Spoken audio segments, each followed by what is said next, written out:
దేవునికి బలహీనత వచ్చేసింది. పెద్ద వయసు వచ్చింది కదా దేవుడికి. దేవుడు పేషెంట్ అయిపోయి దేవునికి బలం తగ్గిపోయి, రే ఊరుకోరా, నా పిల్లల్ని ఎందుకురా అలా చేస్తున్నావు, నేను మంచం నుంచి లేవలేకపోతున్నాను రా, నేను ఆరోగ్యంగా ఉన్నట్టయితే నీ అంత తేల్చేవాడిని కానీ ఇప్పుడు నాకు ఆయాసం వస్తుందిరా అంటున్నాడా దేవుడు? అట్లా అంటున్నాడా? దేవుడు కూర్చున్నాడా చావలేక చేతగాక? పౌరుషము గల ప్రభు కోపింపగా పర్వతముల పునాదులు వణికెను. పర్వతాల పునాదులు వణికించడం అసలు దేవునికి ఏందండి? నాకు అర్థం కాదు. పర్వతాల జోలికి ఎందుకు? చాలా మంది అనుకుంటున్నారు పర్వతాల పునాదులు అంటే నిర్జీవమైన పర్వతాల పునాదులు అనుకుంటున్నారు. కాదు కాదు కాదు. పర్వతం అంటే, ఓ గొప్ప పర్వతమా, జెరుబ్బాబెలుని అడ్డగించడానికి నువ్వు ఏ పాటి దానివి, చదును భూమి అవుతావు అన్నాడు చూసావా? అది పర్వతం. పర్వతం అంటే నిర్జీవమైన కొండలు గుట్టలు రాళ్ళు రప్పలు కాదండి. పర్వత సమానులైన వ్యక్తులు, వాళ్ళలో ఒకటి సైతాను. అర్థమైందా? సైతానే కాదు, సైతాను సంబంధులు, అలాగే లోకనాథులు, రాజులు, రంగప్పలు, ఎవడైనా పర్వత సమానుడు, కొండల్లాంటోళ్ళు. ఏమి ఎవడైనా సరే పౌరుషము గల ప్రభు కోపింపగా పర్వతముల పునాదులు వణికెను. తన నోటా నుండి వచ్చిన అగ్నితో దహించి వేసెను వైరుల నెల్ల. అది 2వ లైన్లో చెప్పాడు అన్నమాట. శత్రువుల గురించి రా మాట్లాడిన పర్వతం అనే పదం.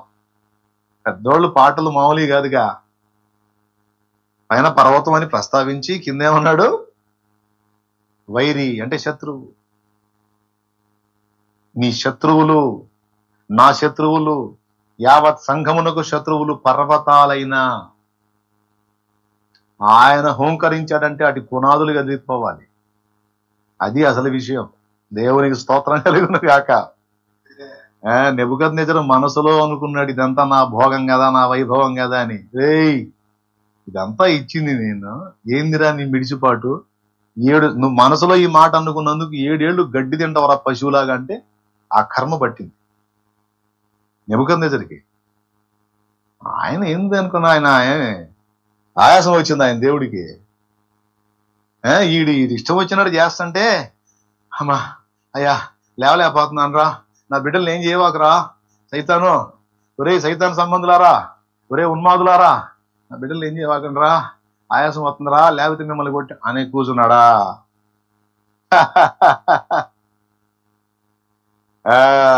విర్రవేగండి అని చూస్తున్నాడు, మౌనంగా చూస్తున్నాడు.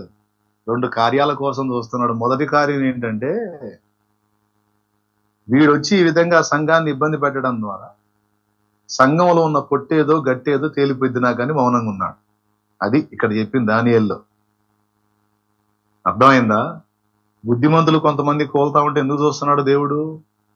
మొన్న న్యూస్ వచ్చింది, 30 మంది దైవజనుల్ని ఒక్క దినమందే కాల్చి చంపారు.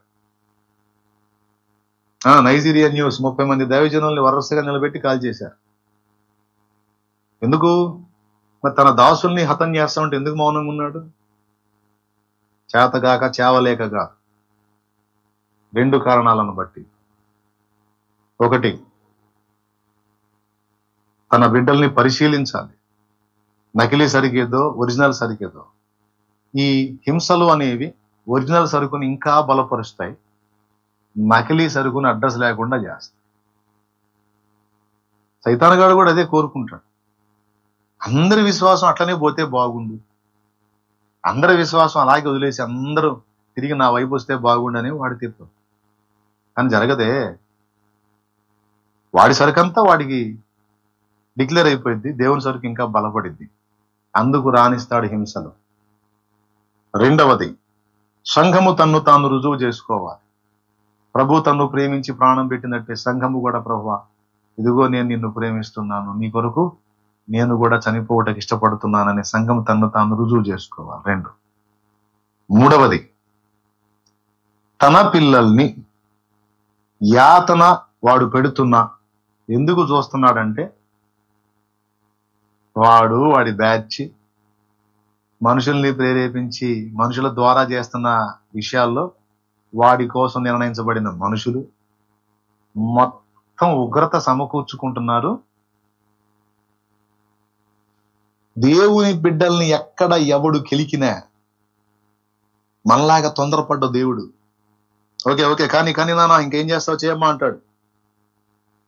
ఓకే నాన్న కానీ అమ్మా ఇంకేం చేయాలనుకున్నావు చేయరా అంటాడు. దేవుడు ఆత్రపడి కోప్పడ్డనుంది, అసలు కోప్పడ్డం లేదు. ఆయన కూడా పగబడతాడట. అర్థమైందా? నీకు చాలా మందికి తెలియదు, దేవుడు కూడా పగ కలిగి ఉంటాడని తెలుసా మీకు? దేవుడు కూడా ప్రతీకార జ్వాల కలిగి ఉంటాడని తెలుసా మీకు? నాకు కూడా తెలియదు, రోమా పత్రికలో చెప్పాడు. ఒక్కసారి చూడండి. మనకంటే భయంకరంగా ఉంటుందండి. 12 రోమా 12 ఇదేదో ఓదార్పు కోసం చెప్పట్లా, వాస్తవం లేఖనం చెప్పిన సత్యం చెప్తున్నా. రోమా 12:19 వచనం చూడు, అక్కడ ఉంది చూడు.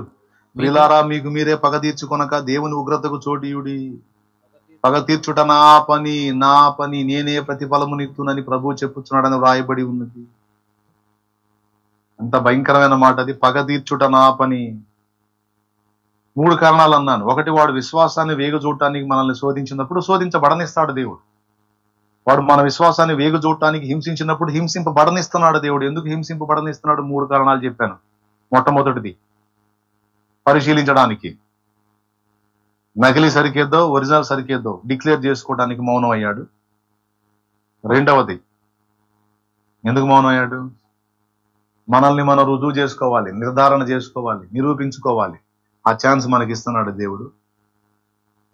ఏంది? కఠిన శ్రమలలో సైతం అవసరమైతే చచ్చిపోతా కానీ నీ యందు విశ్వాసం మాత్రం నేను వదలనయ్యా, నా ప్రాణం అన్న వదులుతా ప్రభా, నేనంత ప్రేమిస్తున్నాను నేను నీ మీద అంతగా అనుకున్నానని మనం రుజువు చేసుకునే ఛాన్స్ దేవుడు మనకి ఇస్తున్నాడు హింస ద్వారా.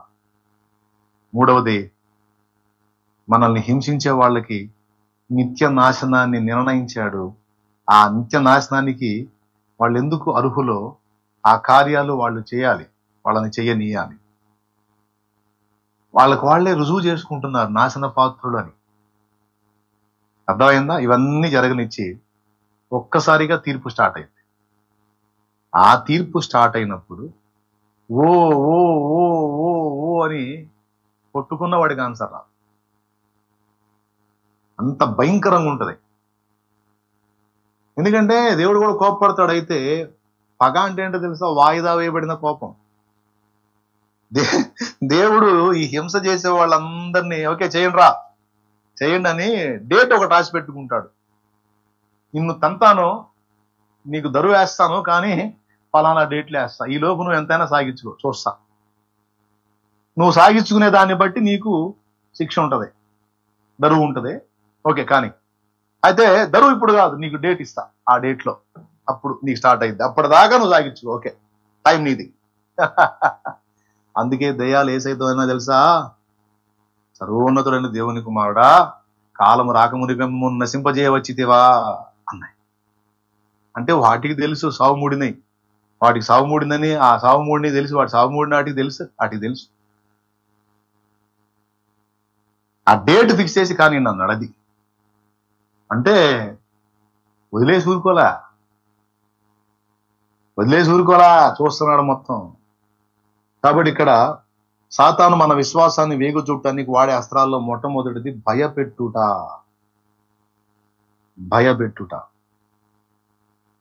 ఆ భయపడి ఎవరన్నా సర్దుకుంటారేమో, వెనక్కి తిరుగుతారేమో. కానీ క్రైస్తవ్యంలో లక్షణం ఏంటంటే ఆ హింస పెరిగే కొద్దీ దీని ఫోర్స్ పెరిగిద్ది. అది దీని నిర్మాణం అట్లుందన్నమాట. హింస పెరిగే కొద్దీ సిద్ధపాటు ఎక్కువైపోయింది. హింస పెరిగే కొద్దీ దీని బలం పెరిగిద్ది. దీన్ని కదిలించకుండా ఉండాలంటే దీని జోలికి రావద్దు. దీనికి ఒత్తిడి కలిగిస్తే దీని విస్ఫోటనం తీవ్రంగా ఉంటది. కాబట్టి ఉద్యమం రాబోతుందని చెప్తున్నాను నేను.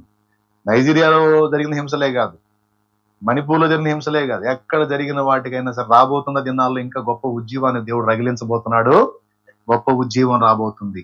అది భారతదేశంలో వస్తుంది, ప్రపంచ దేశాల్లో కూడా వస్తుంది. నేను చెప్తున్నాను, దేవుని దాసునిగా, ఆయన వాక్యం కాస్త కోస్త అవగాహన కలిగినటువంటి వ్యక్తిగా, భవిష్యత్తులో గొప్ప ఉద్యమం రాబోతుంది. అన్ని దేశాలలో కూడా ప్రజలు నాకు యేసు కావాలని ఎలుగెత్తి ఏడ్చి ఆయన పాదాలు హత్తుకునే శుభవేళలు చాలా చాలా చాలా స్పీడ్గా రాబోతున్నాయి. విస్తారంగా ఆత్మరక్షణ జరిగిద్దండి.